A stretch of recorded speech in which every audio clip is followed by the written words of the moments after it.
Hello student, तो कैसे हो आप सभी। मैं आशा करता हूं कि क्लास 12th के हमारे प्रत्येक स्टूडेंट बहुत ही अच्छे होंगे। फिलहाल आज के वीडियो उन सभी स्टूडेंटों के लिए मोस्ट इंपॉर्टेंट होने वाला है जो बोर्ड एग्जाम 2026 की तैयारी कर रहे हैं, क्योंकि आज के इस वीडियो में हम पढ़ने वाले हैं क्लास 12th। मैं बता दूं आपको, क्लास 12th के स्टूडेंटों के लिए इंपॉर्टेंट है जो बोर्ड एग्जाम 2026 देने वाले हैं, अपना बोर्ड एग्जाम 2026 देने वाले हैं, उनके लिए बहुत ही ज्यादा इंपॉर्टेंट है। क्योंकि आज के इस वीडियो में आज पूरी रात हम पढ़ाई करेंगे, क्लास 12th इंग्लिश की तैयारी हम करेंगे। इंग्लिश में क्या देखने वाले हैं, सभी मोस्ट इंपॉर्टेंट क्वेश्चन आंसर को देखेंगे जो आपके बोर्ड एग्जाम में बार बार पूछे गए हैं, कंसिस्टेंट पूछे गए हैं, उन सभी क्वेश्चन को देखेंगे।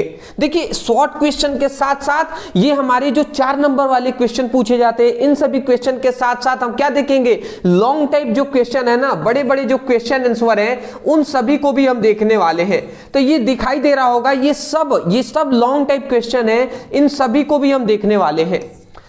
मैं केवल इतना कहूंगा दोस्त कि जिन स्टूडेंटों को लगता है कि मेहनत करके आगे बढ़ा जा सकता है और कम समय में भी एक अच्छे रणनीति के तहत हम पढ़ाई करके भी आगे बढ़ सकते हैं, तो उनके लिए ये वीडियो खास होने वाला है। क्योंकि हम अब पूरी किताब हमें पढ़ने की आवश्यकता नहीं है, क्योंकि हमारे पास समय भी तो नहीं है ना। तो इसलिए आज हम इंपॉर्टेंट क्वेश्चन आंसर ही कराने वाले हैं। मैं सिर्फ एक चीज कहूंगा कि इस प्रकार आप भी सादा 3-4 पेज ले लीजिए, इस तरीके से सादा 3-4 पेज आप ले लीजिएगा और एक एक क्वेश्चन जैसे हम कराएंगे समझा देंगे, हिंदी इसका मीनिंग भी बता देंगे, आप समझ जाइएगा, फिर नोट डाउन करते हुए आगे बढ़िएगा, ठीक है ना। लगभग हम 25 से 30 क्वेश्चन आज किस वीडियो में कराएंगे, मोस्ट इंपॉर्टेंट।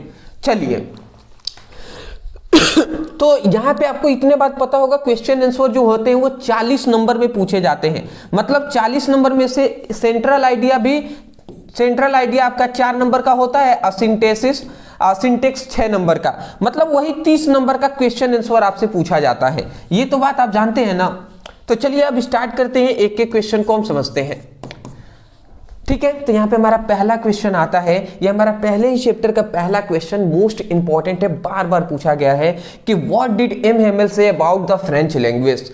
मतलब द लास्ट लेसन जब चैप्टर पढ़ेंगे तो उसका समरी आप कम से कम यूट्यूब पर सुन भी लीजिएगा, जिससे कि कहानी आपको पता हो कि द लास्ट लेसन जो चैप्टर है उस कहानी में क्या बताया गया है। इसी प्रकार जो आगे के और भी चैप्टर हैं, लॉस्ट स्प्रिंग है, डीप वाटर है, रेट रैप है, इंडिगो है, तो इन सभी चैप्टरों का कहानी आप सुने रहेंगे ना, तो कम से कम यहाँ पे जब हम हिंदी बताएंगे तो आपको ज्यादा आपके माइंड में क्या होगा, बैठेगा, समझ में आएगा। तो चलिए फिर भी हम समझा रहे हैं ऐसे कि जैसे आपको समझ में आ जाए। तो यहाँ पे हमसे ये पूछा जा रहा है कि what did M Hamel say about the French language. मतलब एम हेमेल एक टीचर है, तो एम हेमेल ने क्या कहा about the French language, France भाषा है उसके बारे में एम हेमेल जो एक टीचर है उन्होंने सभी स्टूडेंटों से क्या कहे। तो एम हेमेल ने क्या कहा था जी, तो यहाँ पे उत्तर हम लिखेंगे, सिंपल सी बात है, उत्तर क्या लिखेंगे, he called French the most beautiful language in the world. He मतलब कौन, एम एल है। एम एल कहते हैं कि फ्रांस जो है वो क्या है, फ्रांस जो है इन द वर्ल्ड, मतलब फ्रांस जो है वो पूरे संसार का सबसे मोस्ट ब्यूटीफुल लैंग्वेज है, मतलब सबसे सुंदर क्या है, भाषा है। एम एल कहते हैं कि फ्रांस संसार का सबसे सुंदर भाषा है, ठीक है ना। ही से डैट, वे कहते हैं it was a clearest and the most logical language, कि जो हमारा फ्रेंच भाषा है वो बहुत ही स्पष्ट और तार्किक भाषा है, लॉजिकल क्या है, लैंग्वेज है, तार्किक भाषा है। तो मैं आशा करता हूं आप समझ के होंगे, सिर्फ इतना ही लिखना है। यहां पे जब आपका क्वेश्चन पूछता है, मैं आपको बता दे रहा हूं, तो ये आपसे 4 नंबर में ये क्वेश्चन पूछा जाता है। कितने नंबर में, 4 नंबर में। दूसरी बात मैं बता दे रहा हूं कि ये जो क्वेश्चन जब पूछा जाता है शॉर्ट टाइप क्वेश्चन ये है जो 4 नंबर में आपसे पूछा जाता है, शॉर्ट क्वेश्चन, ठीक है ना। तो शॉर्ट क्वेश्चन कहता है कि अधिक से अधिक 30 वर्ड में आपको लिखना है, 30 वर्ड में ही आपको लिखना होता है। अधिक से अधिक, कम चल सकता है, अधिक नहीं चलेगा। तो ये हमारा आराम से 25 से 30 वर्ड में, आपका 25 वर्ड में है। तो 25-30 वर्ड से अधिक नहीं, कम हो सकता है, ये बातें हैं। तो हमें 20 से लेकर 25 के बीच में ही लिखना होता है। चलिए, ये फिर से हमारा 4 नंबर वाला एक इंपॉर्टेंट क्वेश्चन आ गया, इसको देख लीजिए। अभी हम जो 7 नंबर में भी लॉन्ग क्वेश्चन पूछे जाते हैं वो भी हम बताएंगे, हम दोनों ना देखेंगे जी। दूसरा क्वेश्चन कह रहा है what had been put up on the bulletin board. यहाँ पे कह रहा है what had been put up on the bulletin board, मतलब जो बुलेटिन बोर्ड है, जो सूचना पट्ट है, उस पर क्या लिखा गया था, क्या पुट किया गया था। मतलब जब बर्लिन से क्या आया था, आदेश आया हुआ था, जर्मन से जब आदेश आया हुआ था फ्रांस में, तो वही समाचार को क्या हुआ था, बुलेटिन बोर्ड पर लिखा गया था। क्या लिखा गया था, यही हम उत्तर देना है, तो हम यहाँ पे लिखते रहे हैं कि एन ऑर्डर फ्रॉम बर्लिन, मतलब बर्लिन के आदेश पर क्या हुआ था, had been put up on the bulletin board, मतलब जो बुलेटिन बोर्ड पर बर्लिन के आदेश को, बर्लिन मतलब होता है जर्मनी का जो आदेश है, उसी को लिखा गया था। इट से डेट ओनली जर्मन, मतलब उसमें कहा यह गया था इट से डेट, मतलब उसमें कहा गया था कि only German would be taught in the school of Alsace and Lorraine, मतलब उसमें कहा यह गया था कि जो एलेंस और लॉरेंस के जो स्कूल हैं उसमें केवल जर्मन भाषा ही क्या किया जाएगा, टॉट मतलब पढ़ाया जाएगा। फ्रांस भाषा नहीं पढ़ाया जाएगा, अब जर्मन भाषा पढ़ाया जाएगा, जर्मन लैंग्वेज में पढ़ाया जाएगा। फिर कह रहा है the teaching of French had to be stopped, मतलब जो फ्रांस जो भाषा है जिसको पढ़ाया जा रहा है उसको स्टॉप कर दिया जाए, उसको तुरंत रोक दिया जाए, ये कहा जा रहा है। तो मैं आशा करता हूं कि आपको समझ में आ गया है बुलेटिन बोर्ड पर क्या लिखा गया था कि आज से जो एलेंस और लॉरेंस के जो स्कूलें हैं उसमें केवल जर्मन भाषा पढ़ाया जाएगा, और जो फ्रेंच भाषा है जिसको पढ़ाया जा रहा है उसको अब रोक दिया जा रहा है। यही तो लिखा गया था, समझ में आ गए होंगे। नेक्स्ट, सभी क्वेश्चन को नोट डाउन करते हुए चल रहे होंगे तो अच्छी बात है। मैं एक चीज आपसे कहना चाहूंगा, क्या आपको नहीं लगता कि ये लगभग 2 घंटे की लगभग वीडियो 2 से 2.5 घंटे की भी हो सकती है। हम आपके लिए इतना मेहनत करके ये टोटल पीपीटी तैयार करते हैं, पूरी तरीके से क्वेश्चन को ढूंढते हैं, फिर यहाँ पे देखिए आपके लिए, आपको लगता है इजीली आपको प्रोवाइड कर दिया जाता है क्या? 1-1.5 घंटे 2 घंटे की वीडियो के लिए पूरा हम आपके लिए नोट्स तैयार करते हैं, पूरा हम पहले ढूंढते हैं, समझते हैं, हम लोग प्रीवियस ईयर क्वेश्चन पेपर हम देखते हैं कि कौन कौन क्वेश्चन बार बार पूछे गए हैं, किसको हमें पढ़ाएंगे तो ज़्यादा स्टूडेंट वहाँ से, मतलब कम पढ़ के भी स्टूडेंट वहां से अपना मार्क्स अच्छा नंबर ला सके। तो कुछ भी हलवाबाजी हम नहीं करते दोस्त। मुझ पर जितने स्टूडेंट विश्वास किए हुए हैं मैं उनसे कहना चाहता हूं, आपके विश्वास को कभी हम टूटने नहीं देंगे। कितनी भी मेहनत करना पड़े हम जरूर करेंगे जी, हम जरूर करेंगे। मैं सिर्फ इतना चाहता हूं कि अगर आपको लगता है आपके लिए मेहनत किया जा रहा है तो आप चैनल को, सबसे पहले तो मैं यही कहूंगा कि चैनल को सब्सक्राइब कर दीजिएगा, क्योंकि चैनल को सब्सक्राइब करेंगे हमारी ये फैमिली बढ़ेगा तो बहुत ही अच्छा लगेगा जी, ठीक है ना। तो चैनल को सब्सक्राइब कर दीजिएगा, वीडियो को लाइक कर दीजिएगा, और अदरवाइज कमेंट सेक्शन में तो बाद में मैं कहूंगा कि क्या कमेंट करना है वो हम आपको बता देंगे। वीडियो पसंद आए तो शेयर कर दीजिएगा, ठीक है ना। चलिए, थैंक यू। अदर हमारा तीसरा क्वेश्चन आता है कि whom did the M. Hamel blame for the ignorance in study and why? मतलब यहाँ पे ये कहा जा रहा है कि एम हेमेल ने किसको क्या किया है, ब्लेम किया है, किसको दोषी दिया है, फॉर द इग्नोरेंस, किसको अनदेखा करने की दोष दिया है, मतलब स्टडी में, स्टडीज। यहाँ पे कह रहा है कि एम हेमेल ने किसे पढ़ाई को अनदेखा करने की दोष दिया है, एंड वाई, क्यों। मतलब बच्चे पढ़ाई नहीं करते हैं तो एम हेमेल ने किसको इसका दोष दिया है, और दोष दिए भी हैं तो क्यों दिए हैं इनको, ये हमसे पूछा जा रहा है।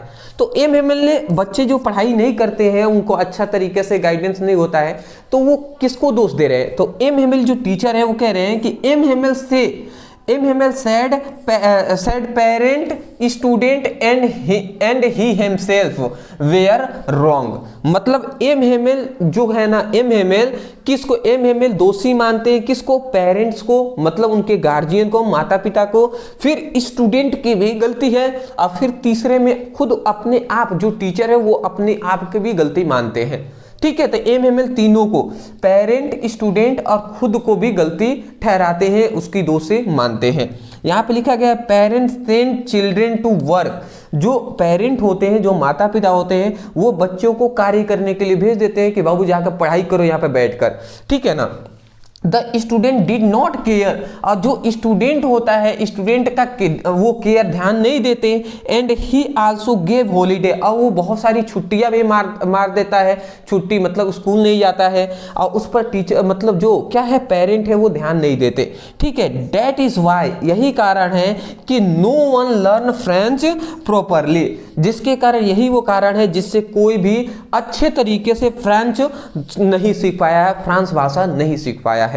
तो मैं आशा करता हूं आप समझ के होंगे। स्क्रीनशॉट ले लीजिए।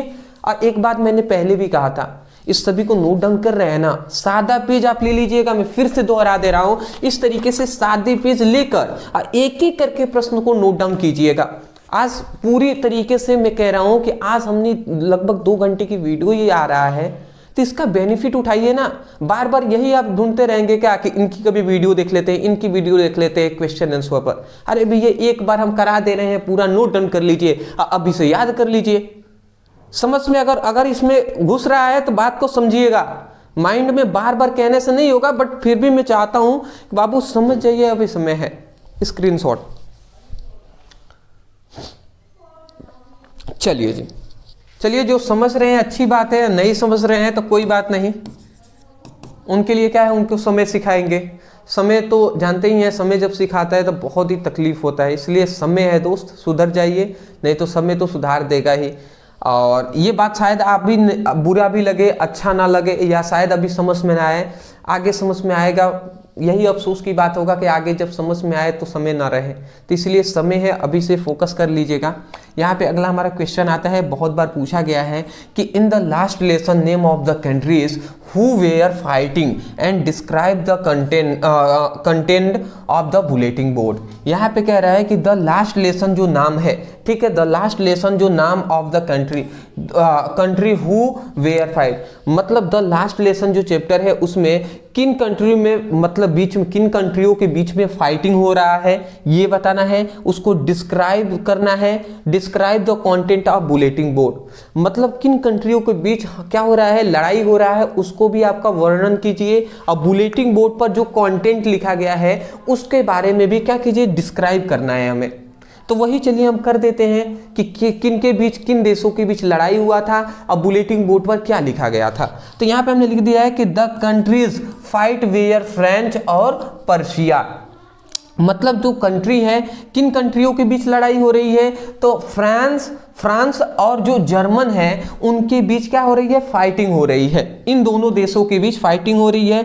The bulletin board had news about the last battles, और जो युद्ध मतलब लास्ट बैटल हम कह सकते हैं, the bulletin board has knew about the last battle order for Berlin, मतलब बर्लिन के जो आदेश आए हुए हैं उसी को बुलेटिन बोर्ड कर क्या किया गया है, सूचना मतलब सूचना पट्ट पर लिखा गया है, ठीक है ना। And to teach German in school of Alsace and Lorraine, मतलब जो एलेंस के और लॉरेंस के जो स्कूल हैं उसमें केवल जर्मन भाषा ही टीच कराया जाए, जर्मन भाषा ही केवल पढ़ाया जाए, यही उसमें सूचना में आया है। फिर लिखा गया है the teaching of French language, जो फ्रेंच लैंग्वेज को पढ़ाया जा रहा है, हैड टू बी डिस्काउंटेड, मतलब उसको तुरंत क्या कर दिया जाए, उसको डिस्काउंटेड मतलब हम ये कह सकते हैं उसको रोक दिया जाए, ठीक है। कंटिन्यू मतलब होता है उसको चलते रहना, मतलब पढ़ाई जो चल रहा है, फ्रेंच लैंग्वेज जो पढ़ाया जा रहा है वो चलता रहे। अब यहाँ पे लिख दिया गया कंटिन्यूड, मतलब उस जो पढ़ाई चल रही है उसको अब रोक दिया जाए, जो फ्रेंच लैंग्वेज की जो फ्रांस भाषा में पढ़ाई चल रहा है उसको रोक दिया जाए, ये कहा जा रहा है। क्यों कहा गया था ऐसा, क्योंकि जो फ्रांस है ना वो पर्शिया से मतलब जर्मनी से हार गया था। ये फ्रांस जब हार गया था तो अब जर्मन वाले ये चाहते थे कि हमारा जर्मन भाषा ही वहां पे पढ़ाया जाए, क्योंकि किसी भी देश को अगर हथियाना है, किसी भी देश को गुलाम बनाना है तो सबसे पहले वहां पे हमारी भाषा को गुलाम बनाना पड़ेगा, भाषा अपनी करनी पड़ेगी। तो ये बातें हैं जी। चलिए आशा करता हूं ये समझ में आ गए होंगे। अगला हमारा क्वेश्चन आता है 5th नंबर, जो कि मोस्ट इंपॉर्टेंट है, यह हमारा 4 नंबर में पूछे जाते हैं। देख लीजिए यहाँ पे कह रहा है कि what happened when church clock stroke 12। मतलब क्या हुआ, व्हाट हैपन, क्या हुआ जब चर्च में क्या 12 बज गया। जब 12 बजा तो क्या हो गया, तो when the church clock stroke 12, जब चर्च में 12 बजे तो क्या हुआ, द स्कूल इंडेड, मतलब स्कूल समाप्त होता है उस समय, तो स्कूल समाप्त हो गया। और M Hamel stuck looked very sad, M Hamel जो टीचर है वो बहुत ही उदास दिखाई दे रहे थे। एंड ही रोट, और वो बोर्ड पर लिखते हैं, क्या लिखते हैं, विव ला फ्रांस, मतलब विव ला फ्रांस का मतलब होता है ऑन द बोर्ड, मतलब यहाँ पे लिखा गया ना, and wrote vive la France on the board, मतलब वो बोर्ड पर क्या लिखते हैं, विव ला फ्रांस लिखते हैं।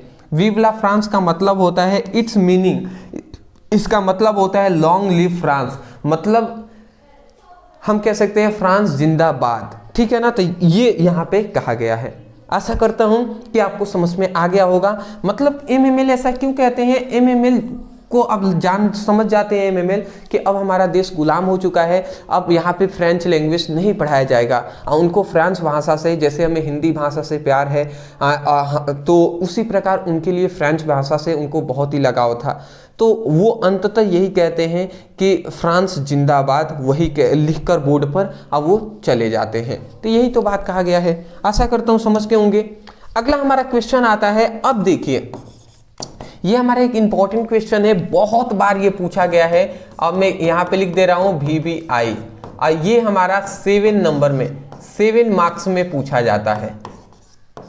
देख लीजिए ये 7 मार्क्स में पूछा जाता है। चलिए यहाँ पे मैं बता रहा हूँ, कह रहा है कि how did the announcement of the last lesson effect France, मतलब यहाँ पे ये कहा जा रहा है कि हाउ डिड द अनाउंसमेंट, ठीक है, हाउ डिड द अनाउंसमेंट, कैसे अनाउंसमेंट किया गया, the last lesson affected France, मतलब जब, मतलब यहाँ पे ये कहा गया कि हाउ, मतलब कैसे अनाउंसमेंट किया गया लास्ट लेसन का, ठीक है।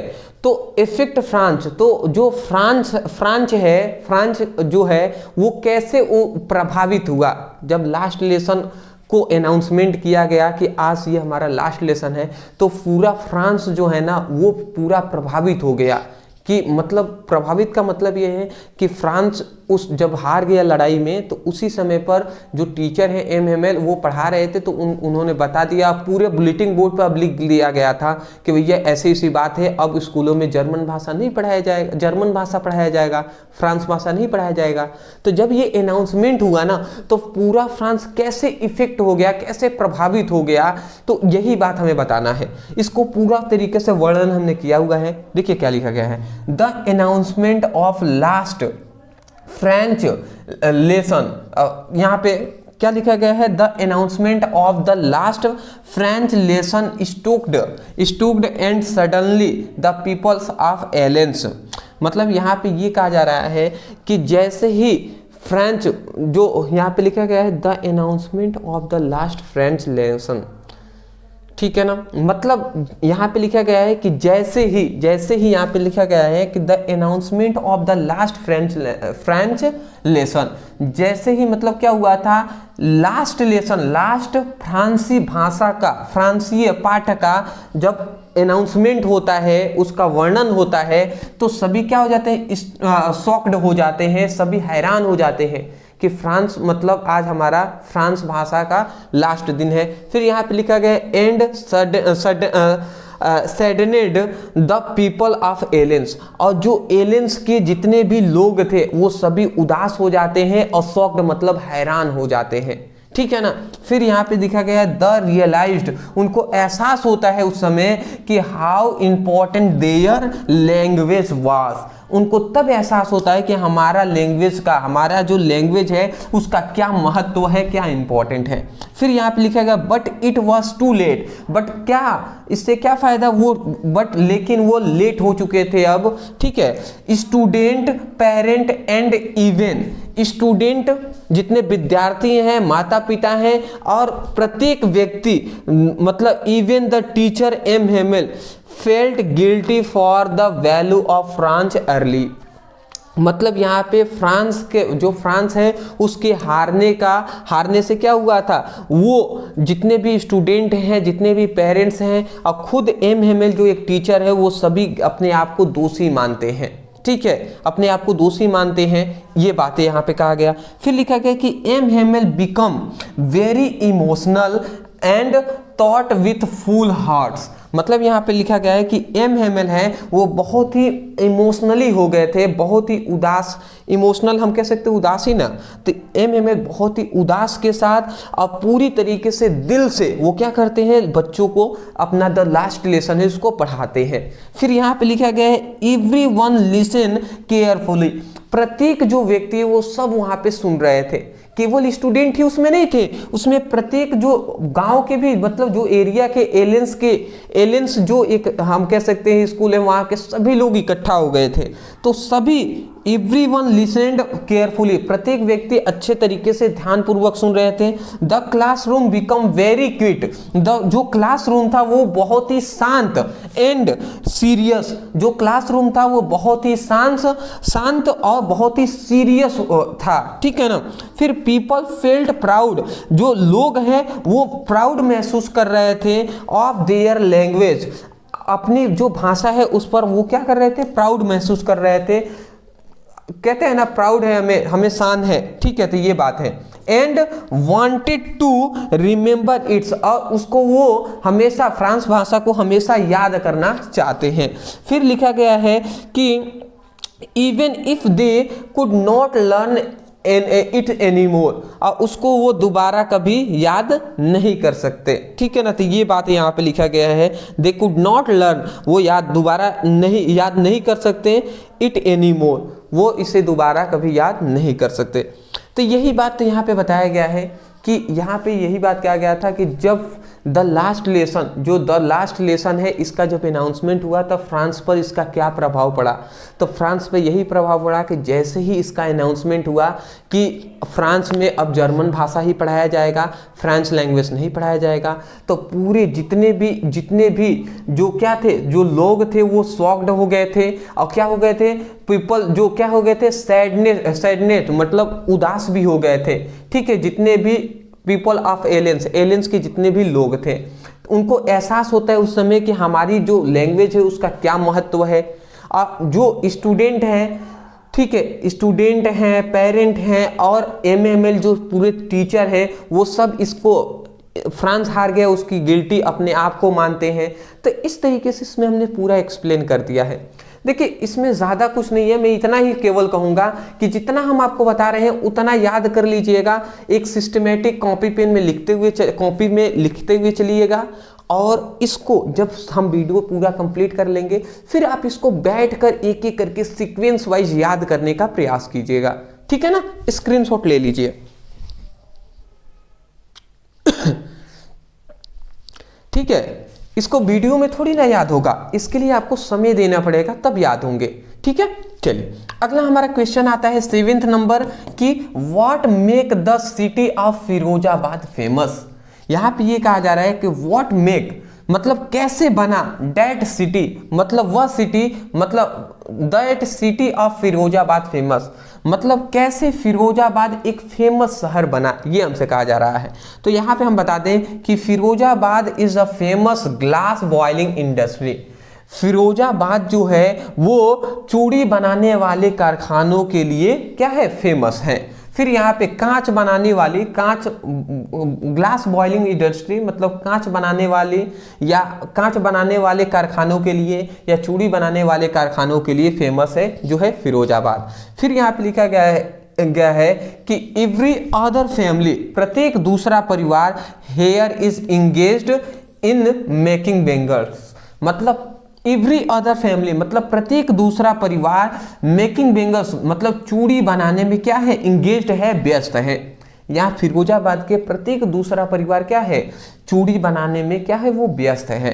फिर यहाँ पे लिखा गया it is famous for its bangles, और यहाँ पे इट इज फेमस, यह फेमस है किसके लिए, फॉर इट्स बैंगल्स मतलब फिरोजाबाद है वो अपनी चूड़ियों के लिए ही फेमस है।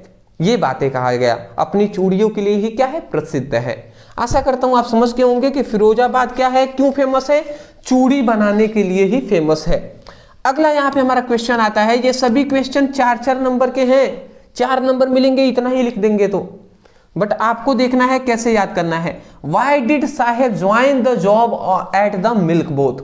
अब साहेब क्या था, एक गरीब बच्चा था, उसने क्यों दूध की जो भट्टी है, या हम कहते हैं जहाँ चाय मिलता है, बिस्किट चाय सुबह में नहीं नाश्ता टाइप का मिल जाता है, कोई भी चौराहे पे जाएंगे, मार्केट में छोटे से सुबह सुबह में मार्केट में चले जाएंगे तो मिलते ही हैं, तो वैसे ही उसी को कहते हैं मिल्क बोथ। तो साहेब यहाँ पे लिखेगा वाई डिड साहेब, साहेब ने क्यों ज्वाइन, मतलब साहेब ने क्यों ज्वाइन किया द जॉब, जॉब को मतलब नौकरी क्यों ज्वाइन किया एट द मिल्क बोथ, दूध की जो क्या है दुकान है उस पर क्यों ज्वाइन किया। तो यहाँ पे लिखा गया है Saheb join the job at milk booth, milk booth पर क्या किया, साहेब ने नौकरी ज्वाइन किया, बिकॉज क्योंकि he used to get money, उसको क्या था, उसको पैसे का मतलब यहाँ पे लिखा गया he used to get money, ठीक है, उसको पैसे की क्या थी, आवश्यकता थी, एंड ऑल हिज मेल, और उसे क्या मिल जाता था, उसे भरपेट भोजन भी वहां पर मिल जाता था।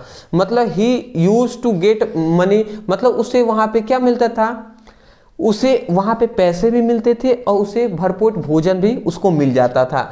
And he was paid 800 rupees for his service, और उसकी सर्विस के लिए उसको कितना 800 रुपये भी मिलते थे। तो यही तो बात यहाँ पे बताया गया है कि MML क्यों जॉब को ज्वाइन किया था। तो आशा करता हूं कि आपको समझ में आ गई होंगी, ठीक है। चलिए स्क्रीनशॉट आपने ले ही लिया है, बाकी सब ठीक ही है, आगे बढ़ते हैं।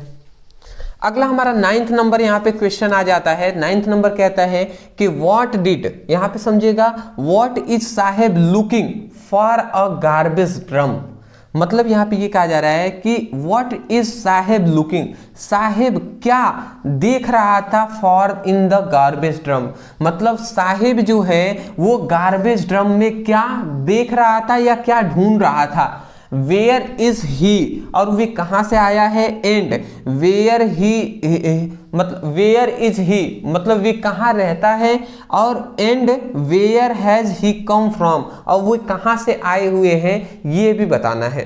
तो सबसे पहली बात यहाँ पे ये पूछा जा रहा है कि साहेब गार्बेज ड्रम में क्या ढूंढ रहा था। तो यहाँ पे लिखा गया साहेब इज अ रैग पिकर, साहेब क्या है, साहेब एक छोटा सा लड़का है जो एक क्या है, रैग पिकर है, कूड़ा बिनने वाला व्यक्ति है, बच्चा है। फिर लिखा गया it is looking for gold in the garbage dump, मतलब इट इज लुकिंग, वो क्या ढूंढ रहा था, जो साहेब है, साहेब ढूंढ रहा था गोल्ड, साहेब गोल्ड ढूंढ रहा था इन द गार्बेज ड्रम, मतलब गार्बेज ड्रम में जो कूड़ादान था उसमें क्या ढूंढ रहा था, सोने को ढूंढ रहा था, ठीक है ना। Presently he is in Delhi, वो कहां पर रहते हैं, अभी वो दिल्ली में रहते हैं। He has become a Bangladesh, और वो बांग्लादेश से आए हुए हैं।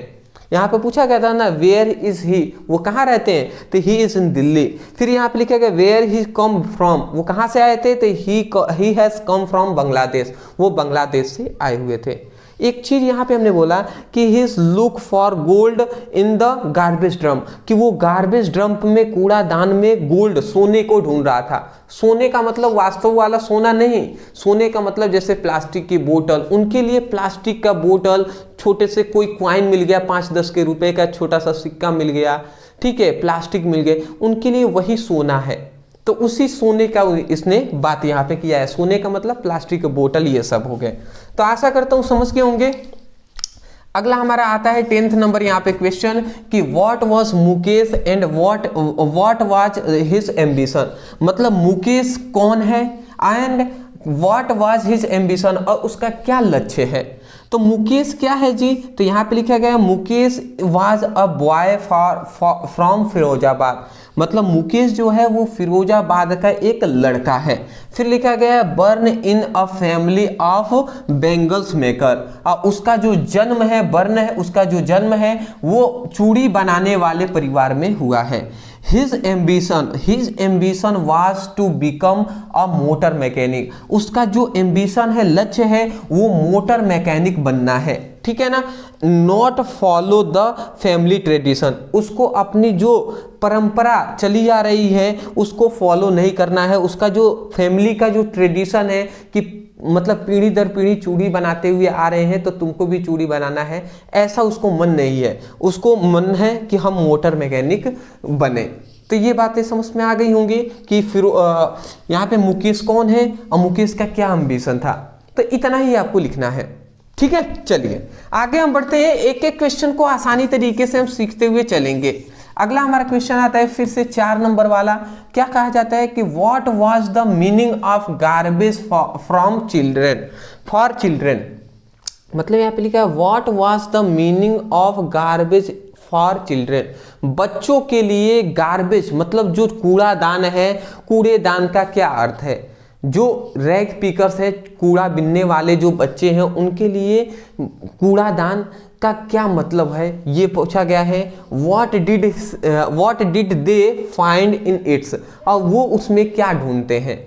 तो यहाँ पे लिखा गया है कि फॉर चिल्ड्रेन मतलब कूड़ादान बीनने वाले जो बच्चे हैं उनके लिए, फॉर चिल्ड्रेन उन बच्चों के लिए garbage was a source of hope and survival, जो कूड़ादान बीनने वाले हैं उन बच्चों के लिए जो गार्बेज है, जो कूड़ादान है वो सोर्स है, वो एक स्रोत है उनकी आशा का और उनके सर्वाइवल का, मतलब उनके जीवन यापन करने का क्या है, एक आशा है। फिर यहाँ पे लिखा गया है दे सर्च इट्स डेली, वो उसमें डेली क्या करते हैं, खोजते हैं। गार्बेज जो कूड़ादान है उसमें वो डेली खोजते हैं, डेली ढूंढते हैं। एंड फाउंड यूजफुल थिंग्स, और उसमें क्या कुछ उपयोग करने वाली वस्तुओं को ढूंढते हैं। लाइक जैसे कि क्या, जैसे प्लास्टिक हो गया, क्वाइन हो गया, 5-10 के नोट या 5-10 के सिक्के, and other item which help them earn money, कुछ अदर और भी चीजें जिससे वो कुछ पैसे क्या कर सके, अर्न कर सके, कमा सके, वो सभी चीजें उसमें ढूंढते हैं। आशा करता हूं समझ के होंगे। चलिए नेक्स्ट क्वेश्चन की ओर बढ़ते हैं। नेक्स्ट हमारा 12th क्वेश्चन आता है describe the life of rag पीकर इन सीमापुरी, मतलब यहाँ पे ये कहा जा रहा है कि यहाँ पे कर रहा है डिस्क्राइब द लाइफ, मतलब describe the life of rag पीकर इन सीमापुरी, सीमापुरी में जो कूड़े बिनने वाले जो बच्चे हैं उनके जीवन को क्या कीजिए, वर्णन कीजिए। ये हमारा एक लॉन्ग टाइप क्वेश्चन है। और कितने नंबर में लॉन्ग टाइप क्वेश्चन पूछा जाता है, ये हम सारा 7 नंबर में पूछा जाता है। एक ही क्वेश्चन प्रोज का भी हम करा रहे हैं ना, प्रोज का इंपॉर्टेंट आपको इतनी बात नहीं पता होगा तो मैं बता दूं आपको कि देखिए दो जगह से आपके क्वेश्चन पूछे जाते हैं। एक तो आपसे प्रोज से क्वेश्चन पूछे जाते हैं, प्रोज से 15 नंबर का क्वेश्चन, और फिर सप्लीमेंट्री जो है वहां से भी आपके 15 नंबर का क्वेश्चन पूछे जाते हैं। ठीक है, तो आज जो हम करा रहे हैं वो ओनली हम प्रोज का 15 नंबर वाले जो क्वेश्चन है उसी को करा रहे हैं। 15 नंबर कैसे मिलते हैं, तो 4 नंबर का 2 क्वेश्चन हमसे पूछा जाता है जहां से 8 नंबर मिलेंगे, और 7 नंबर एक लॉन्ग टाइप क्वेश्चन भी पूछा जाता है। सिर्फ एक ही क्वेश्चन 7 नंबर में पूछे जाते हैं जो 7 नंबर यहां से, तो 8-7 15 नंबर है ना, तो यही हमारा 15 नंबर मिलेगा प्रोज से। मतलब सोचिए अगर हम यहाँ पे 25 क्वेश्चन भी करा रहे हैं तो सिर्फ 3 ही क्वेश्चन आपको सॉल्व करना है। 3 क्वेश्चन सॉल्व कर देंगे 15 नंबर मिल जाएगा। अब वो 3 क्वेश्चन कौन है उसके लिए हम 25 क्वेश्चन करा रहे हैं। आपके अगर बुक की बात करें तो उस 3 क्वेश्चन को आपको तैयार करने के लिए आपके बुक में लगभग 150 क्वेश्चन दिए गए हैं। 100 से 150 क्वेश्चन आपको दिए गए हैं, सिर्फ 3 क्वेश्चन तैयार करना है। बट मैं आपको 25 करा दे रहा हूं। मैं पूरी तरीके से विश्वास के साथ कह सकता हूं कि यहीं से आपके बोर्ड एग्जाम में आएंगे। अगला यहाँ पे कह रहा है describe the life of rag पीकर इन सीमापुरी, जो कूड़ादान बिनने वाले जो सीमापुरी के बच्चे हैं उनके लाइफ का क्या करना है, उनके जीवन का वर्णन करना है। तो चलिए हम करते हैं जी। तो यहाँ पे देखिए, यहाँ पे लिखा गया है कि द रैग पीकर of Seemapuri live in poor and dirty condition, मतलब जो रैग पिकर है, जो कूड़ा बिनने वाले, सीमापुरी के जो कूड़ा बिनने वाले बच्चे हैं, वो क्या करते हैं, उनका लिव इन पुअर, वो बहुत ही गरीब में अपना जीवन यापन कर रहे हैं, एंड डर्टी कंडीशन, बहुत ही गंदगी वाली कंडीशन में वो क्या कर रहे हैं, रह रहे हैं, ठीक है ना। दे कम फ्रॉम बांग्लादेश, वो बांग्लादेश से आए हैं, in search of a better life, एक अच्छी जीवन की तलाश में वो बांग्लादेश से हमारे इंडिया में, भारत में आए हैं। बट लेकिन still live a slump, but still live in slump without proper house, water और फूड। बट लेकिन स्टिल लिव, लेकिन वो कहाँ रहते हैं, स्लम्प में रहते हैं, विदाउट मतलब बिना किसी प्रॉपर हाउस के रहते हैं, ना ही उनको अच्छा पानी मिलता है, ना ही भोजन मिलता है।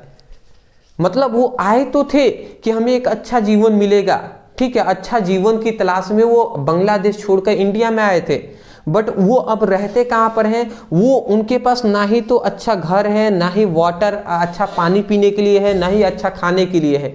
वो कहाँ पर, वो स्लम्प बनाकर रहते हैं, ऐसे ही टेंट नहीं कहते हैं, दो यहाँ पे दो डंडा यहाँ पे गाड़ दिए, एक चटाई या जो भी कुछ है, तिरपाल है वो टांग दिए और वहीं पर रह रहे हैं। तो इस तरीके से वो रहते हैं जी, कितना दैनिक दुख की बात है।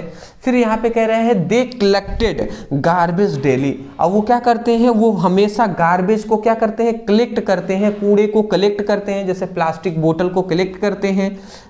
विच is their only way to earn money, उनके पास केवल मात्र ओनली वे है, केवल एक ही सोर्स है पैसे कमाने का, वो है यही गार्बेज से कूड़ा बिनने का।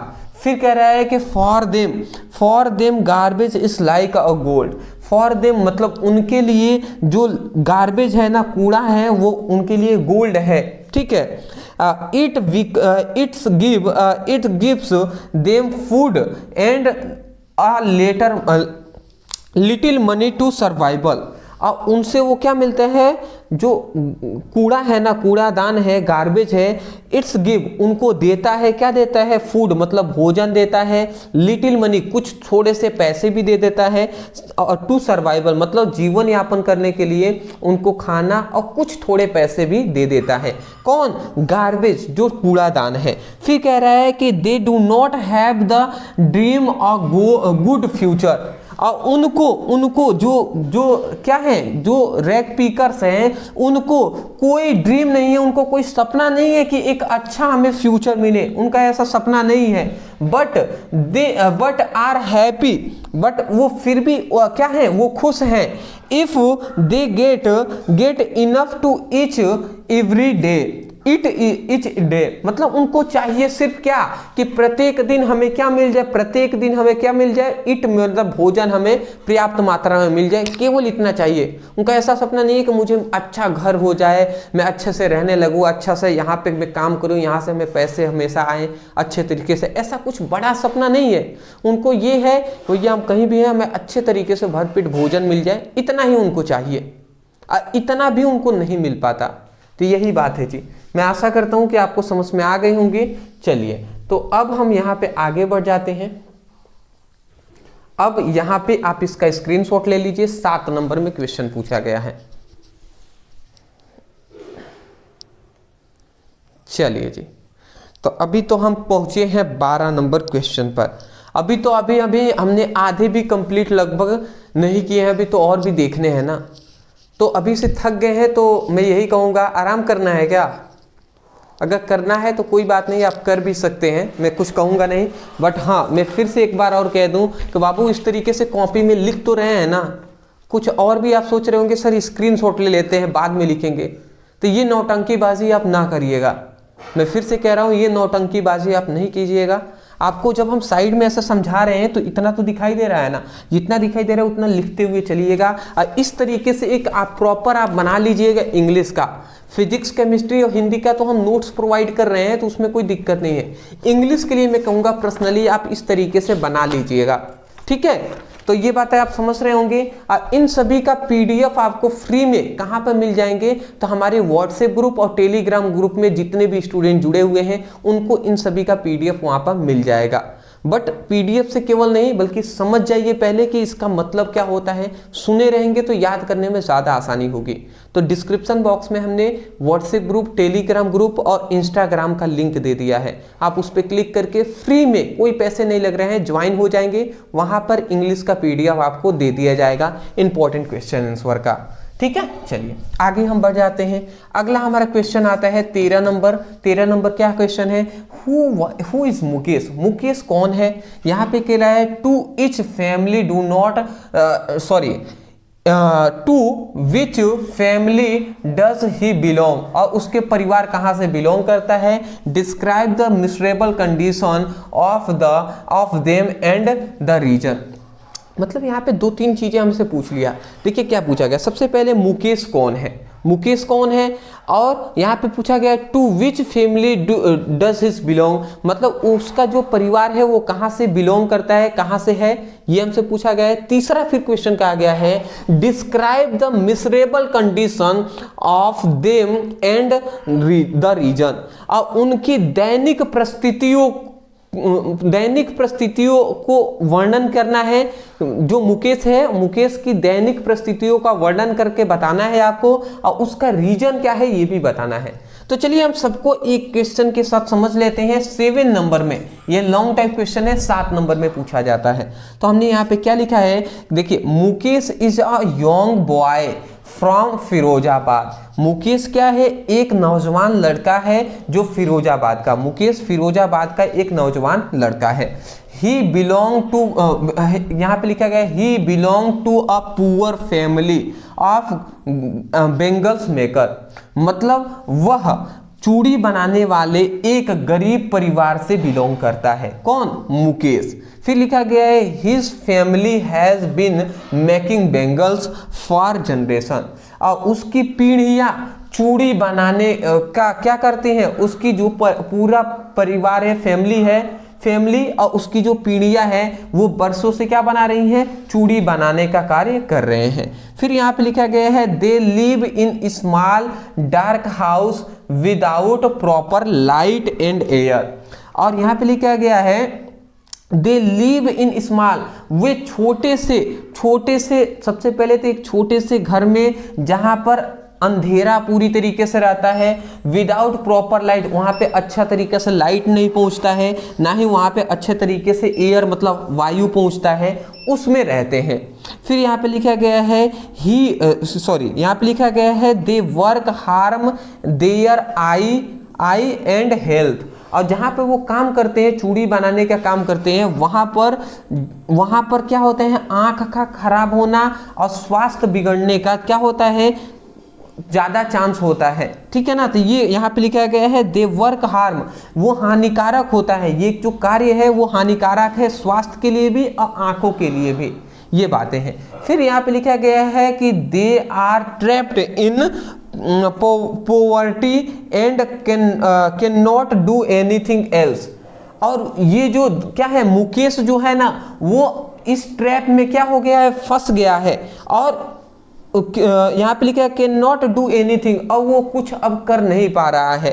फिर यहाँ पे लिखा गया है they do not have money, और उसके पास क्या है, पैसे नहीं है, और support to change their lives, और उसको सपोर्ट करने वाला फैमिली से भी कोई बंदा नहीं है कि जो सपोर्ट करे कि जाओ तुम अपने लाइफ को क्या कर सको, चेंज कर सको। वही लिखा गया है support to change their life, अपने जीवन को बदलने का क्या है, बदलने के लिए कोई सपोर्ट करने वाला भी नहीं है, और ना ही मेरे पास पैसे हैं। फिर लिखा गया है कि द मेन रीजन, इसका मेन कारण है आर ट्रेडिशन, इसका मेन कारण है रीति रिवाज, मतलब पहले से मेरे दादा करते थे चूड़ी बनाने का काम, तो मेरे पिताजी भी कर रहे हैं चूड़ी बनाने का काम, अब मुझे भी करना है, अब मेरे बाद भी जो लड़का है वो भी चूड़ी बनाएगा, यही काम मतलब करने के लिए मुकेश कह रहा है कि इस तरीके से चलता आ रहा है, तो ये एक ट्रेडिशन बन गया है, रीति रिवाज बन गया है, ये काम उन्होंने किया तो आपको भी करना है, यही इसका मेन कारण है। फिर यहाँ पे लिखा गया है लैक ऑफ एजुकेशन,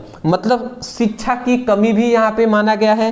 तीसरा fair of powerful people who control the trade, और तीसरा ये भी कारण है कि जो क्या है, जो शक्तिशाली लोग हैं उनसे डर भी है, जो पूरा क्या किए हैं, कंट्रोल द ट्रेड, और जो इन सभी ये जो कांच उद्योग है, चूड़ी बनाने का उद्योग है, इन सबको जो कंट्रोल किए हुए हैं उनसे भी डर है।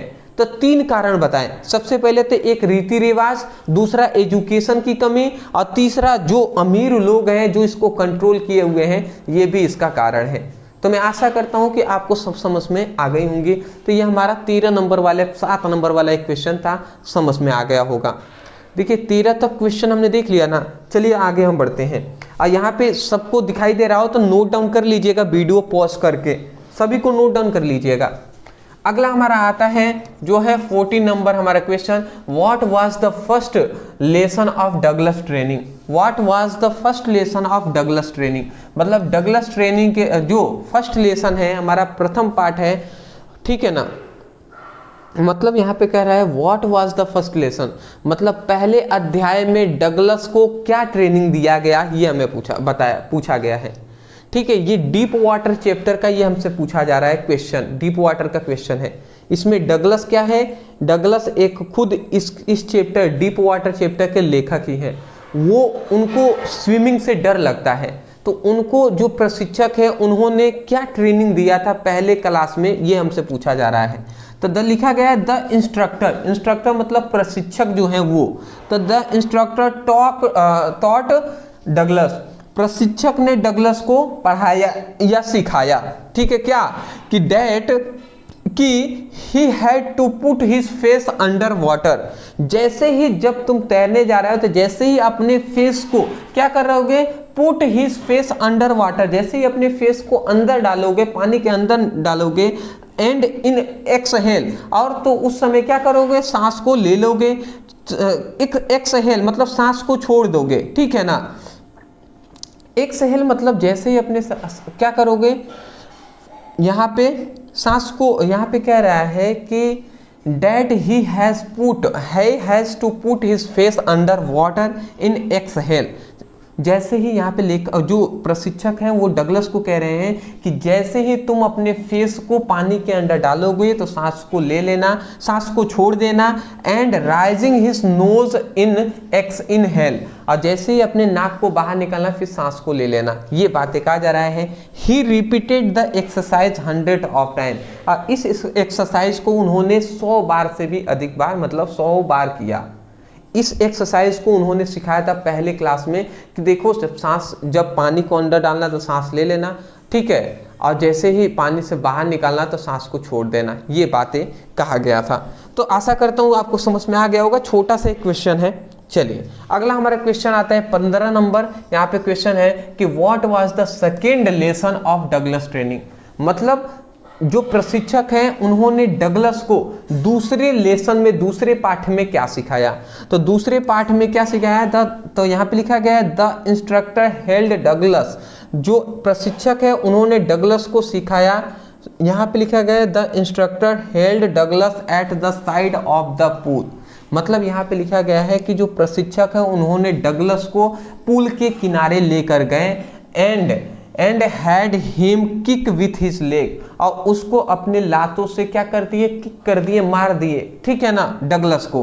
Eight first his leg refuse to work, अब पहले तो उसका क्या हो रहा था, पहले उनका जो डगलस है उनका जो लेग है वो कार्य नहीं कर रहा था, रिफ्यूज हो गया था, कार्य नहीं कर रहा था। But they gradually relaxed, but वो धीरे से फिर से शांत हो गए, फिर उनका पैर काम करने लगा।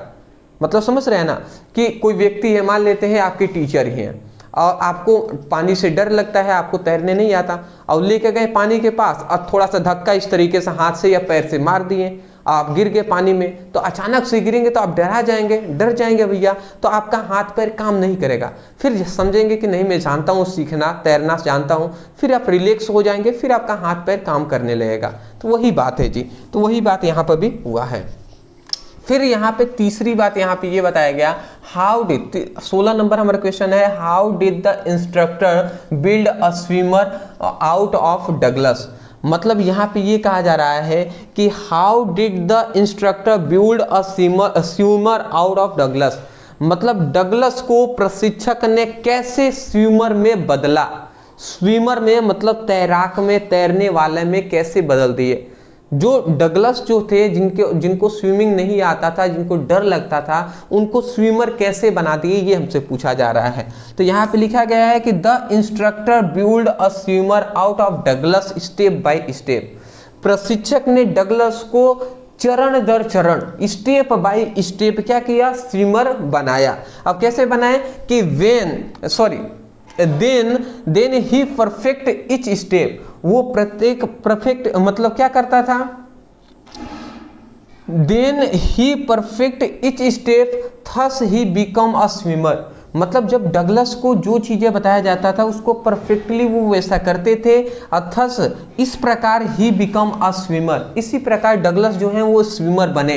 नाउ मतलब अब, there was no fear of swimming is his mind, मतलब अब जो डगलस है ना, उनके दिमाग में कोई भी, उनके माइंड में कोई भी स्विमिंग मतलब तैरने के प्रति डर नहीं है, फेयर नहीं है। तो ये बातें कहा गया जी। ठीक है, अगला हमारा क्वेश्चन आ जाता है। उससे पहले मैं फिर से आपको यहाँ पे याद दिला दूं कि भैया चैनल को नए होंगे तो चैनल को सब्सक्राइब कर दीजिएगा। वीडियो पसंद आए तो कम से कम इस वीडियो को, मैं चाहता हूँ कि कम से कम इस वीडियो को कम से कम मतलब कितना लाइक हम कह दीजिए, कितना लाइक कह दे आप ही सोच लीजिए। कम से कम मतलब कम से कम मैं चाहूँगा कि 501 लाइक तो कम से कम इस वीडियो पे बनता है दोस्त। सोचिए हम एक वीडियो में आपका पूरा क्वेश्चन आंसर करा रहे हैं, तो क्या 500 केवल स्टूडेंट, हमें 501 स्टूडेंट लाइक नहीं कर सकते हैं? और सब्सक्राइब भी कम से कम 500 स्टूडेंट कर देंगे क्या? अगर कर देंगे तो अच्छी बात है, नहीं करेंगे तो कोई बात नहीं, बट मैं जानता हूं कि आप सभी कर देंगे। चलिए कर दीजिएगा, क्योंकि आगे भी अभी हम प्रोज का करा रहे हैं ना, जल्दी सप्लीमेंट्री का भी लाएंगे। सब्सक्राइब किए रहेंगे तभी तो आपको भी मिलेगा ना। चलिए अगला हमारा क्वेश्चन आ रहा है, 17 नंबर हमारा क्वेश्चन है कि when did the writer join the YM swimming pool and why. Writer कौन ही है इस चैप्टर, डीप वाटर चैप्टर के राइटर कौन है, लेखक हैं डगलस, विलियम डगलस हैं। तो यहाँ पे कह रहा है कि जो राइटर हैं उन्होंने, विलियम डगलस हैं, उन्होंने YMCA पूल जो है उसको क्यों ज्वाइन किए, कब ज्वाइन किए और क्यों ज्वाइन किए।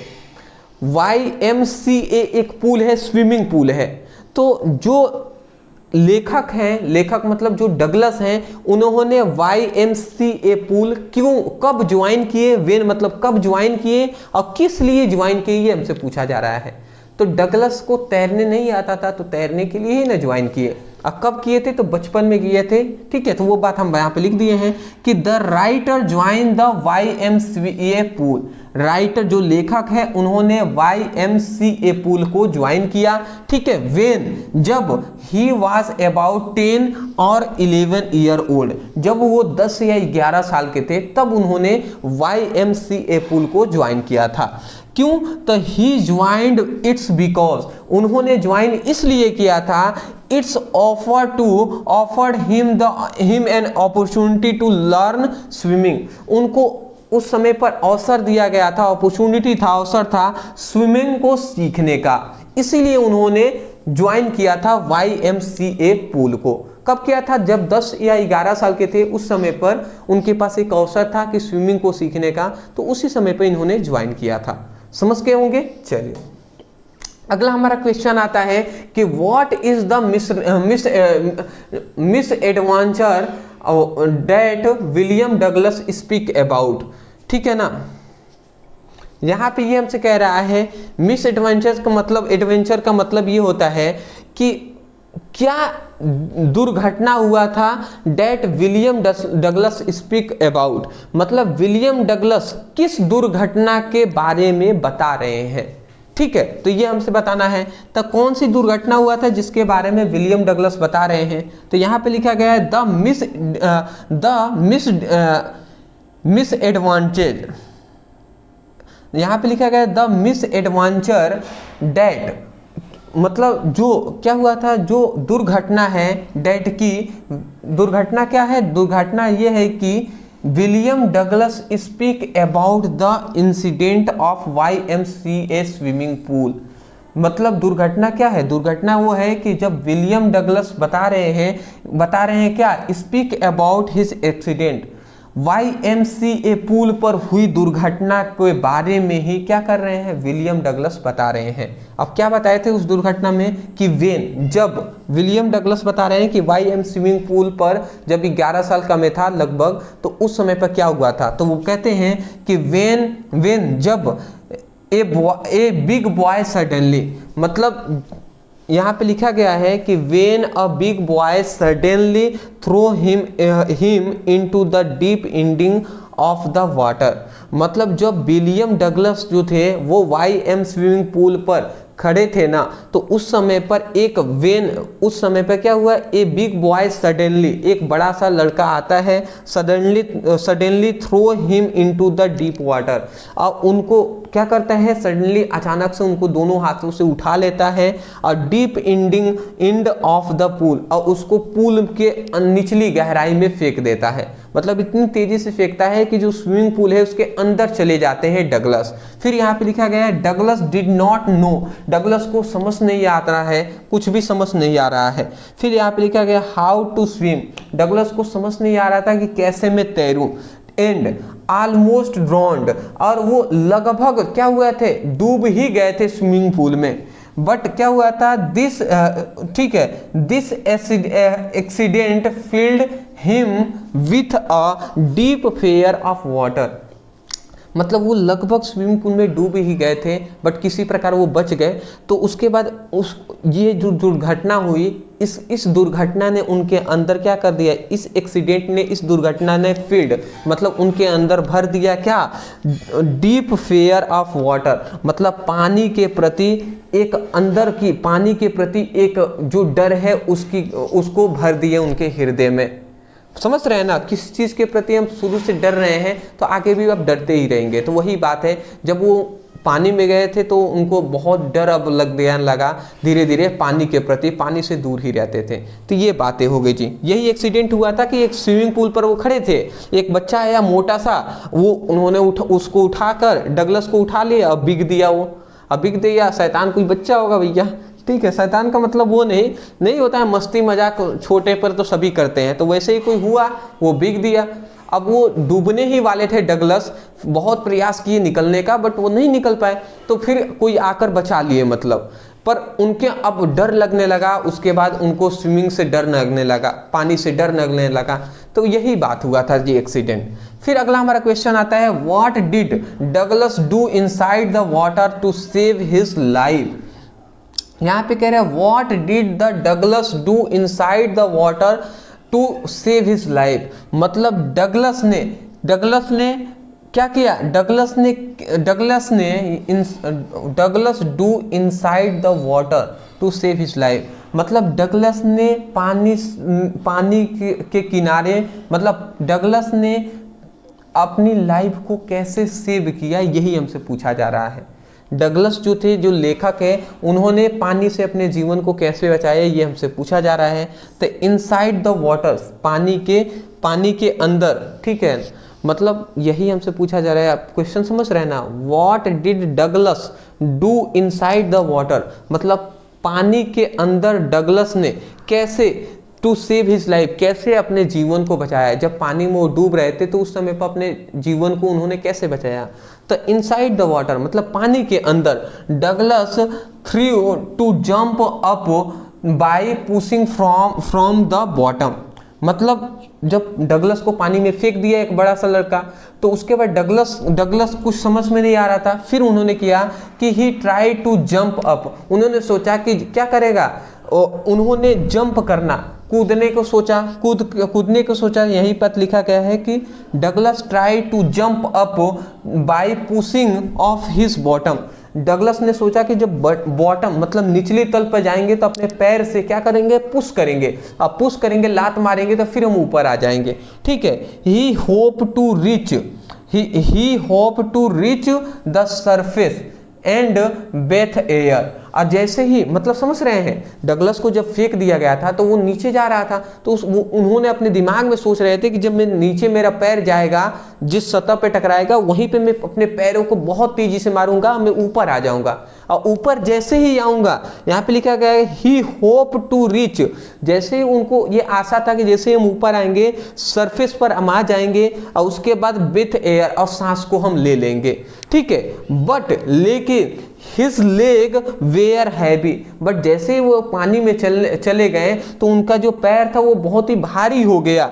ही could not hold the edge, और उनका जो वो क्या हो रहा था, वो अपने मतलब किनारे जो हम कह सकते हैं किनारे पर वो मतलब उनका पैर काम नहीं कर रहा था उस समय। फिर यहाँ पे लिखा गया and again snake under the water, मतलब अपने पैरों को जब वो लात से मारे, ठीक है, तो उनका पैर अब भारी हो चुका था तो उतना काम नहीं किया। इसकी वजह से वो क्या हो गया, पुनः फिर से क्या हुआ, and again snake under the water, वो पुनः वाटर में डूब गए, मतलब पानी में डूब गए थे, ठीक है ना। अब लगभग डूब ही गए थे, आगे आपको और भी क्वेश्चन अभी लॉन्ग टाइप कराएंगे तो बता देंगे आपको कि वो डूब ही गए थे, बट कोई आकर जो प्रशिक्षक थे वहाँ के तो उन्होंने बचा लिया, नहीं तो डगलस डूब ही गए होते। तो यही बात कहा गया है। समझ में आ रहा है ना, एक एक क्वेश्चन को पढ़िएगा समझिएगा सब आ जाएगा। अगला यहाँ पे देखिए, यहाँ पे अब विस्तार में हम बता भी देंगे। देखिए एक लॉन्ग टाइप क्वेश्चन है और ये 2-3 प्रकार से पूछा गया था। 2 क्वेश्चन जो फेमस पूछे गए हैं वही हमने ला दिए हैं। Describe the incident of YMCA pool, YMCA pool पर जो घटना हुआ था उसको बताना है। यहाँ पे इसी क्वेश्चन को इस प्रकार भी कह सकते हैं, describe the Douglas struggle at the pool, Douglas ने जो पूल पर जो क्या किया था, स्ट्रगल किया था, प्रयास किए थे, उसके बारे में बताना है। What did he do to save his life, और उन्होंने कैसे अपने जीवन को बचाया ये भी बताना है। तो ये YMCA पूल पर जो भी एक्सीडेंट हुआ था, जो भी इंसिडेंट हुआ था वही तो बताना है ना। तो वही बात लिखा दिया है कि at YMCA pool, YMCA pool पर ए बिग बॉय, मतलब YMCA पूल पर क्या हुआ था, YMCA पूल पर जब वो थे तो ए big boy suddenly picked up Douglas, तो एक बड़ा सा लड़का अचानक से डगलस को क्या किया, पिक्ड अप, मतलब डगलस को दोनों हाथों में पकड़ कर उठा लिया एंड थ्रो हिम, और उसको फेंक दिया इनटू द डीप वाटर, पानी की गहराइयों में फेंक दिया। Douglas did not know, Douglas को समझ नहीं आ रहा था, डगलस जान नहीं पा रहे थे हाउ टू स्विम, डगलस को मतलब पता नहीं था कि कैसे हम स्विमिंग करते हैं। फिर यहाँ पे लिखा गया ही फेल्ट ग्रेट फेयर, ठीक है ना, ही फेल्ट ग्रेट फेयर, और उनको बहुत ही ज़्यादा डर लग रहा था, ठीक है ना। बट लेकिन tried hard to save his life, but उन्होंने सोचा कि हम अपने मतलब हम पूरी कोशिश करेंगे अपने जीवन को बचाने का। फिर लिखा गया ही प्लान टू पुश हिमसेल्फ, ठीक है ना, ही प्लान टू पुश हिमसेल्फ, मतलब वो अपने दिमाग में अब डूब रहे हैं पर सोच रहे हैं कि हम कैसे अपने जीवन को क्या करेंगे, वो मतलब रणनीति प्लान बना रहे हैं कैसे मतलब पुश करेंगे हिमसेल्फ फ्रॉम द बॉटम, मतलब जब वो डूब रहे होते हैं उसी समय सोचते हैं अपने दिमाग में कि अब कैसे मैं बचूंगा, तो वो सोचते हैं, वो प्लान बनाते हैं कि push himself from the bottom, जैसे ही वो निचले स्तर पर पहुंचेंगे तो वहां पे क्या करेंगे, पुश करेंगे वहां पे अपने लातों से मारेंगे and jump up to take air, अब वो ऊपर आ जाएंगे। जैसे डूब रहे हैं और कोई व्यक्ति गए नीचे, जैसे ही लात से मारा ऊपर चला आया तो सांस ले लेंगे, ऐसे ही वो सोचते हैं कि मैं अपने लात से मार दूंगा फिर ऊपर आ जाऊंगा, लात मतलब समझ रहे हैं ना, पैर से मार दूंगा, वही बात है। ईच टाइम मतलब each time he come of, तो वो ये सोचते हैं कि जैसे ही मैं डूब रहा होता हूँ तो वो सोचते हैं कि अपने पैरों को नीचे, जब हमारा पैर चला जाएगा तो नीचे हम पुशअप करेंगे, हम ऊपर आ जाएंगे। बट यहाँ पे लिखा गया each time he come up he failed to grab the edge and sank again, अब वो बार बार ऐसा प्रयास कर रहे थे परंतु बार बार वो क्या हो रहे थे, फेल हो जा रहे थे और वो पुल के किनारे नहीं आ पा रहे थे। फिर यहाँ पे लिखा गया है कि ही स्ट्रगल अगेन एंड अगेन, अब वो ऐसा प्रयास बार बार कर रहे थे बट वो नहीं हो पा रहा था उनसे। फिर लिखा गया है कि at the last I become tried but at the last, मतलब अंततः वो क्या हो गया, वो ट्राइड हो गया, मतलब पूरी तरीके से थक गए, एंड ऑलमोस्ट ड्रॉन, और वो लगभग डूब ही गए थे। लकीली, मतलब भाग्य से, some people notice him, some people, कुछ लोग थे जो नोटिस किए, जो उन्होंने ध्यान दिया, ठीक है, into trouble to jump into the pool, और उन्होंने पूल में तुरंत कूदे और वहां पे and save him from drowning, और डूबने से उनको क्या कर लिए, वो बचा लिए। मतलब कुछ लोग फिर ध्यान दिए कि यहाँ पे कोई लड़का छटपटा रहा है, तो फिर उन्होंने तुरंत जाकर पूल में कूदकर उनको निकाल लिए। समझ में आ रहा होगा, स्क्रीनशॉट ले लीजिए। चलिए जी, आसानी तरीके से आपको समझ में आ रहे होंगे तो बहुत ही अच्छी बात है। देखिए, मैं फिर से कहूँगा यही बात है कि मैं बहुत ही सिंपल में समझाने का, बताने का प्रयास करता हूँ। मैं कोई बड़ा मोटिवेशनल स्पीकर तो हूँ नहीं कि मैं आपको मोटिवेट कर सकूँ, या कॉमेडी मैन भी नहीं हूँ कि मैं आपको कॉमेडी करके हंसा सकूँ। बस मैं इतना ही कहूँगा कि मेहनत ज़रूरी है दोस्त, तो हम आपके लिए मेहनत कर रहे हैं, आप भी मेहनत कीजिए, थोड़ा सीरियस होकर आप पढ़ाई कर लीजिए। सीरियस, लाइफ के प्रति सीरियस होना बहुत ही आवश्यकता है, मतलब आवश्यक है जी। तो सीरियस तो है ना, आप सभी सीरियस हैं तो अच्छी बात है। चलिए अगला हमारा क्वेश्चन आ जाता है, most important, why did the peddler consider the world a rat rap. अब यहाँ पे द रैट रैप, चूहेदानी वाला जो चैप्टर है वहां से पूछा गया है कि why did peddler consider the world a rat trap. जो पैडलर है, पैडलर मतलब होता है फेरे वाला, जो चूहेदानी बेचता है उसी को फेरे वाला कहते हैं, घूम घूम कर। तो जो फेरे वाला है वो पूरे संसार को रैट रैप, चूहेदानी क्यों मानता है, कंसीडर, समझ रहे हैं ना। तो जो फेरे वाला है वो पूरे संसार को चूहेदानी क्यों मानता है, ये हमसे पूछा गया है क्वेश्चन में। कितने नंबर का क्वेश्चन है दोस्त, तो ये 4 नंबर का क्वेश्चन है। तो उत्तर हम क्या लिखेंगे कि वन डे, एक दिन, will going on his regular round up, मतलब एक दिन, वो प्रत्येक दिन जैसे निकलता है चूहेदानी बेचने के लिए, वैसे ही वो निकला, ठीक है।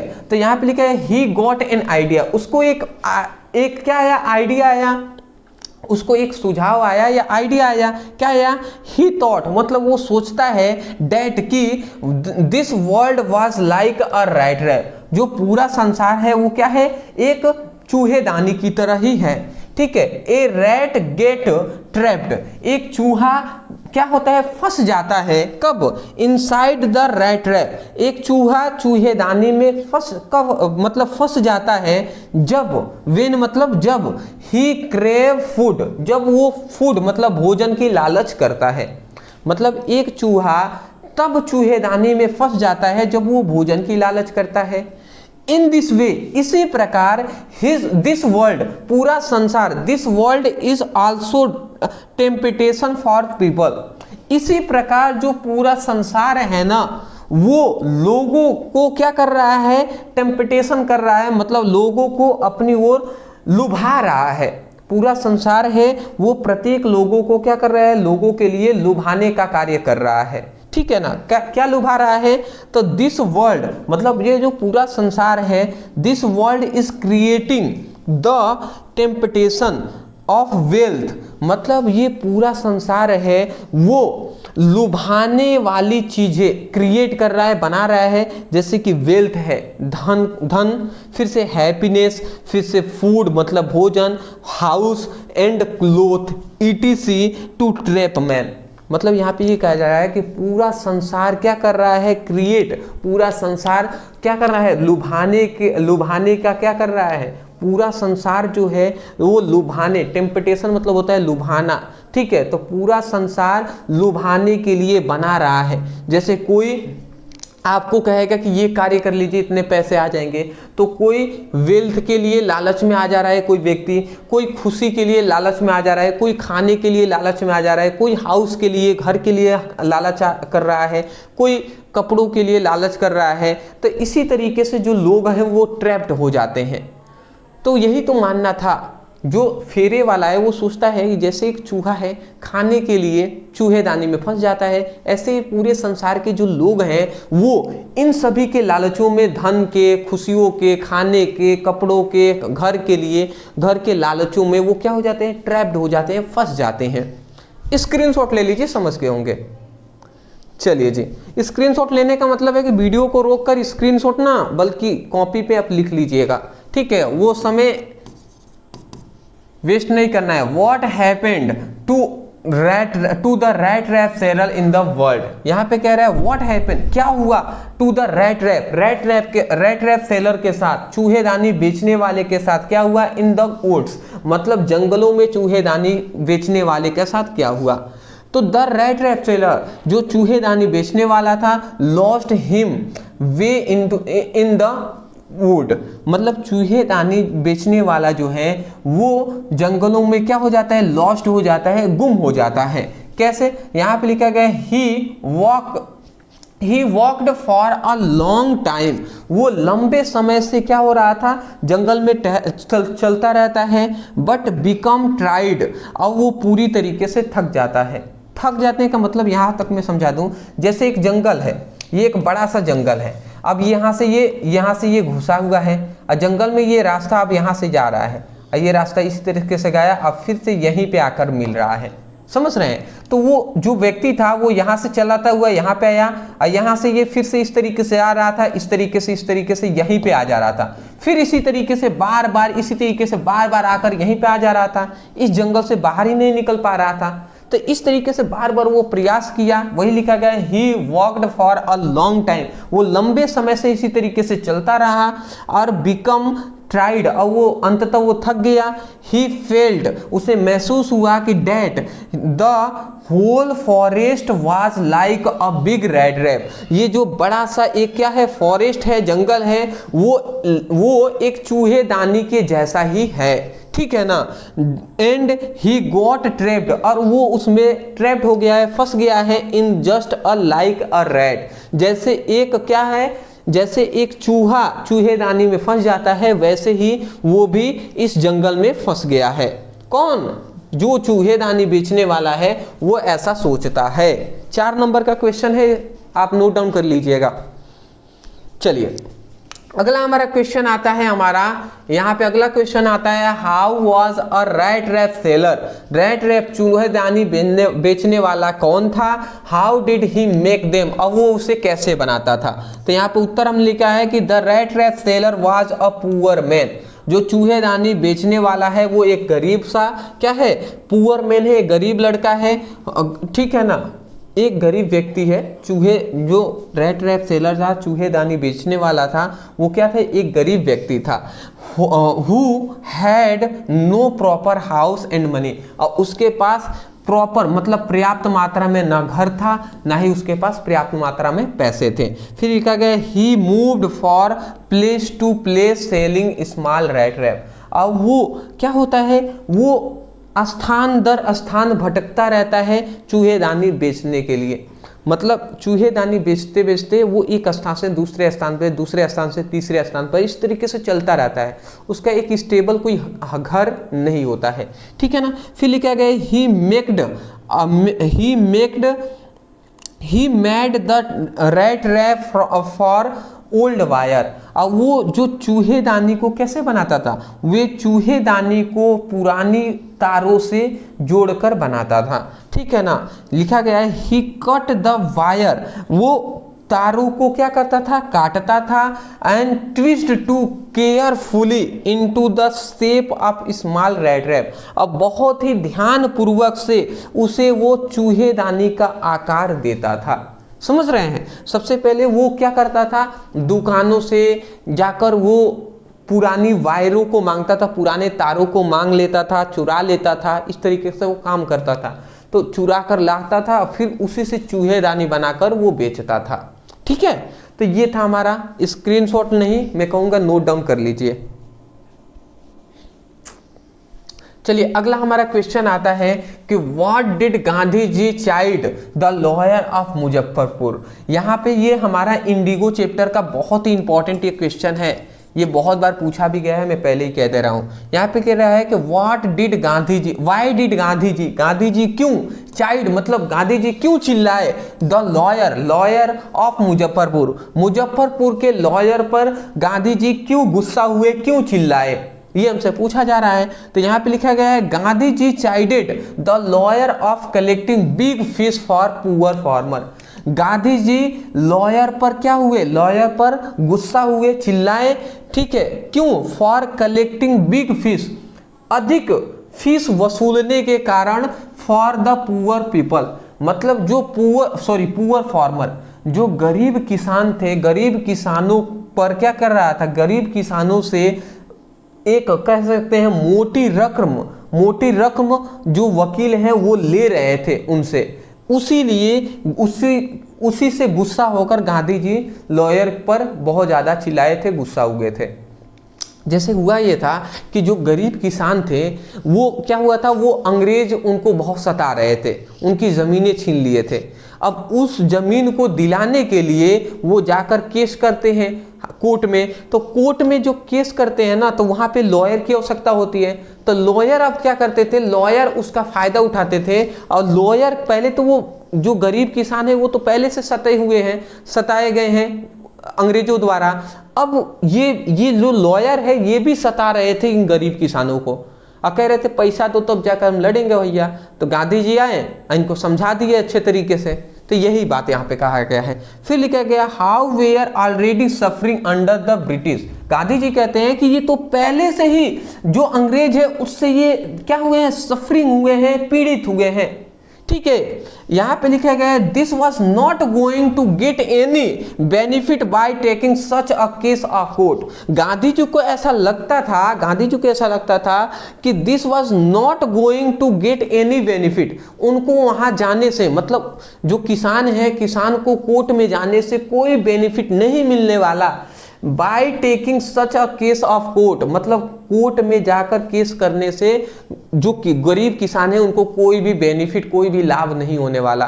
क्यों नहीं होने वाला, क्योंकि गांधी जी जानते थे कि जो कोर्ट है, कोर्ट में भी जो जज है वो भी अंग्रेज ही है, तो वो कितना भी होगा तो वो अपना ही पक्ष घिसेगा और वो इनको जो क्या है, इनको बेनिफिट नहीं पहुंचाएगा, गरीब किसानों का साथ नहीं देगा। तो इसीलिए गांधी जी ने उसके बाद क्या किए, और भी इसके बारे में क्वेश्चन आप चाहें तो देख सकते हैं। फिलहाल मैं इतना कहूंगा, 24 क्वेश्चन हमने कराया है। कितने हमने कराए हैं, 24 क्वेश्चन हमने कराए हुए हैं पूरी आपकी प्रोज के। बस इतना ही आपको तैयार करना है। क्या आप इतना तैयार कर लेंगे? मैं आपसे कह रहा हूं प्रोज का आपको इन 24 क्वेश्चन को तैयार कर लेना है। मैं पूरी तरीके से विश्वास के साथ कह सकता हूं यहीं से आपके क्वेश्चन आंसर आएंगे। तो अच्छे तरीके से पढ़ाई करते रहिएगा। हाँ जी, इतनी बात मैं आशा करता हूं कि प्रत्येक हमारे स्टूडेंट इतनी हमारी बातों को ज़रूर मानेंगे। अदरवाइज मैं अंत में फिर से एक बार कहता रहा हूं कि चैनल पर नए होंगे सब्सक्राइब कर दीजिएगा, वीडियो को लाइक कर दीजिएगा, वीडियो को कम से कम 501 स्टूडेंट लाइक ज़रूर कीजिएगा, इतना मैं टारगेट रखता हूँ। और सब्सक्राइब तो प्रत्येक स्टूडेंट कर रहे होंगे, अच्छी बात है। वीडियो को शेयर भी कर दीजिएगा और इस तरीके से जो नोट्स आपने बनाया हुआ है इससे अच्छे तरीके से पढ़ाई कीजिएगा। और जिन्होंने अभी नहीं बनाए हैं इनको पीडीएफ चाहिए, व्हाट्सएप ग्रुप, टेलीग्राम ग्रुप का लिंक है, उसमें ज्वाइन हो जाएंगे, इनका हम पीडीएफ दे देंगे वहां पे, ठीक है ना। चलिए, और इंस्टा पे हमें फॉलो कर लीजिएगा, फिजिक्स, केमिस्ट्री, हिंदी, इंग्लिश का लिंक है, वहां पे आप क्लिक करके अपनी उन सभी की भी पढ़ाई कर सकते हैं। चलिए, thank you so much for watching this video. Thank you.